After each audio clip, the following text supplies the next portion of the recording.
Welcome to Star Coaching Classes. तो आज की हमारी टॉपिक है छंद। आज हम पढ़ेंगे छंद के बारे में। छंद किसे कहते हैं, छंद का अर्थ और इसके अंग और पूरा डिटेल में हम आपको आज समझाएंगे छंद के बारे में। तो सबसे पहले हम स्टार्ट करते हैं छंद की परिभाषा।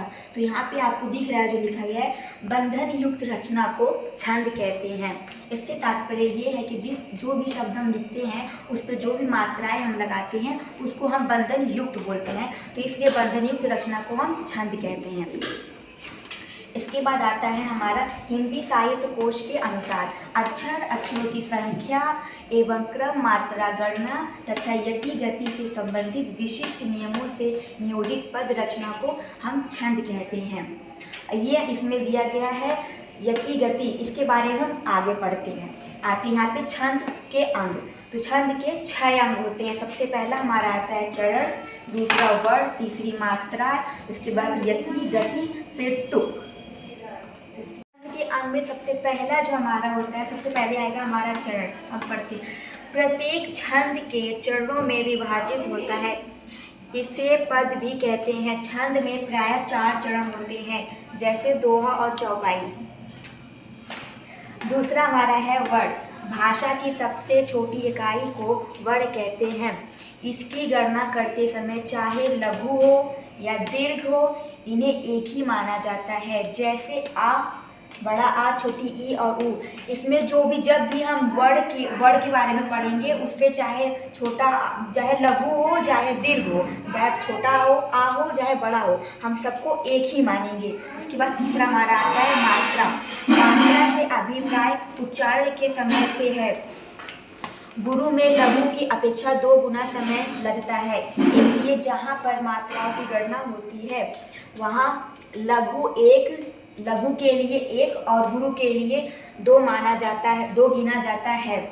जैसे जब हम मात्राओं की गणना करते हैं तो हमारे बोलने के ऊपर ये जाता है। हमारा गुरु के हमारा चौथे नंबर पे आता है यति।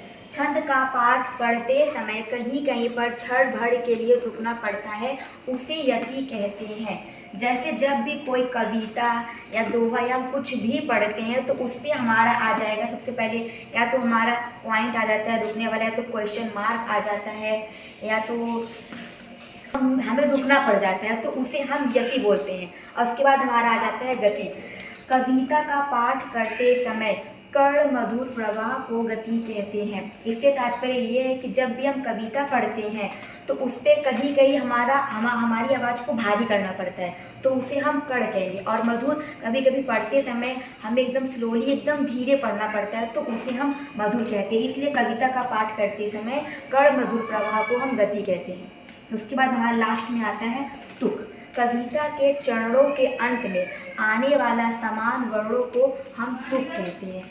मतलब जैसे कविता जैसे स्टार्ट होती है, उसमें जो भी वर्ड लगे होते हैं, चाहे आ की मात्रा हो, चाहे ई की मात्रा स्टार्ट होती है, फिर जाके वही मात्रा लास्ट में, अगर एकदम अंत में वही मात्रा आती है तो हम उसे तुक कहते हैं। अब बस एक हमारा खत्म। तो हम बताते हैं संयुक्त वर्ण से पूर्व के वर्ण।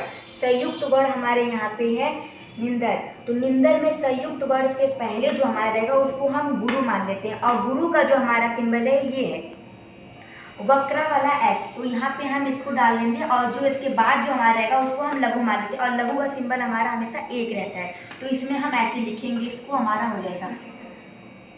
इसके बाद हमारा तीसरा आता है अनुस्वर वाले वर्ण। अनुस्वर वाले वर्ण जैसे हमारा यहाँ पे आ जाएगा, ये एक होता है पॉइंट, और जैसे उदाहरण के लिए ले लीजिए हम अंग।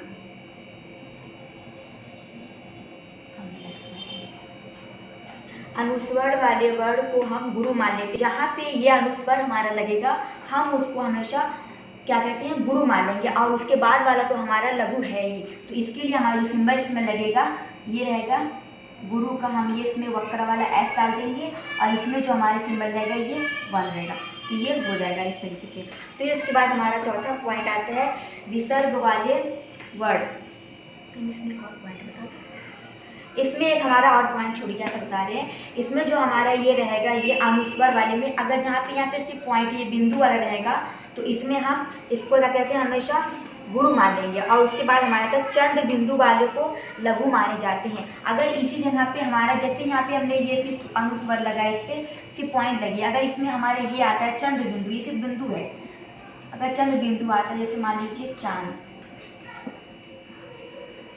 आता है, तो इस चीज़ को हम लघु मान लेंगे। अगर इसमें सिर्फ ये पॉइंट दिया रहेगा, सिर्फ ये रहेगा, तो हम इसको हमेशा लघु मानेंगे, अरे मतलब गुरु मान लेंगे। अगर इसे चंद्र बिंदु रहेगा तो यही चीज़ को हम लघु मानेंगे। तो लघु के लिए ये डाल देंगे, और ये एक है तो ये लघु है ही। इसकी चौथा पॉइंट हमारा है विसर्ग वाले वर्ड। जैसे यहाँ पे लिखा है विसर्ग, जो हमारा ये होता है ये विसर्ग, इसको जो हमारा रहता है इसको हम विसर्ग बोलेंगे।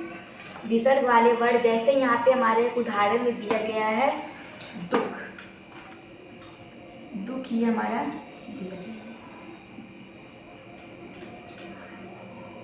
तो इसमें जो लिखा गया है, जो विसर्ग वाले वर्ड रहेंगे उसको हम हमेशा गुरु मान लेंगे, और जो उसके बाद रहेंगे उसको हम लघु मानेंगे।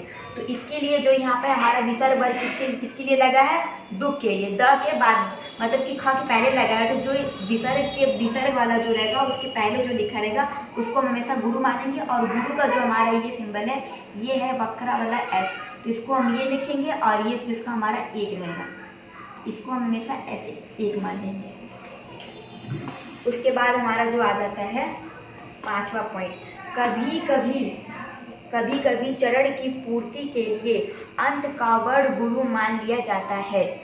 इससे तात्पर्य ये है कि कभी कभी जो हमारी कविताएं लिखी रहती है उसमें जो हमारा होता है कि 4 चरण होते हैं, और उसमें मान लीजिए कि कभी कभी होता है कि 11 मात्राएं या तो 13 मात्राएं होती है, और कभी कभी ऐसा होता है कि जिसमें 11 मात्राएं होनी चाहिए उसमें 10 मात्राएं हो जाती हैं, और कभी कभी ऐसा होता है कि जिसमें 11 होना चाहिए उसमें 12 हो जाता है। तो ऐसे उसको मतलब चरण को ध्यान में देते हुए हम कभी कभी लघु को गुरु मान लेंगे और गुरु को हम लघु मान लेते हैं, ताकि जो हमारा कविता रहे, जो हमारा चरण है, जो हमारी मात्राएं है वो अच्छी तरीके से पूरा हो जाए। इसके लिए जो हमारा कभी कभी चरण रहता है पूर्ति के लिए अंत में लघु को कभी कभी गुरु मान लेते हैं और गुरु को कभी कभी हम लघु मान लेंगे। फिर इसके बाद हमारा पॉइंट आता है छठा पॉइंट, कहीं कहीं मात्राओं की गणना में चरण की पूर्ति के लिए उच्चारण को दृष्टि में रखकर लघु को गुरु और गुरु को लघु मान लेते हैं। जैसे कभी कभी हम कविता पढ़ते हैं तो उसमें हमें उच्चारण में हमें मात्राओं की कभी कभी कहीं 11 मात्रा की ज़रूरत होती है, तो कभी 13 मात्रा की ज़रूरत होती है।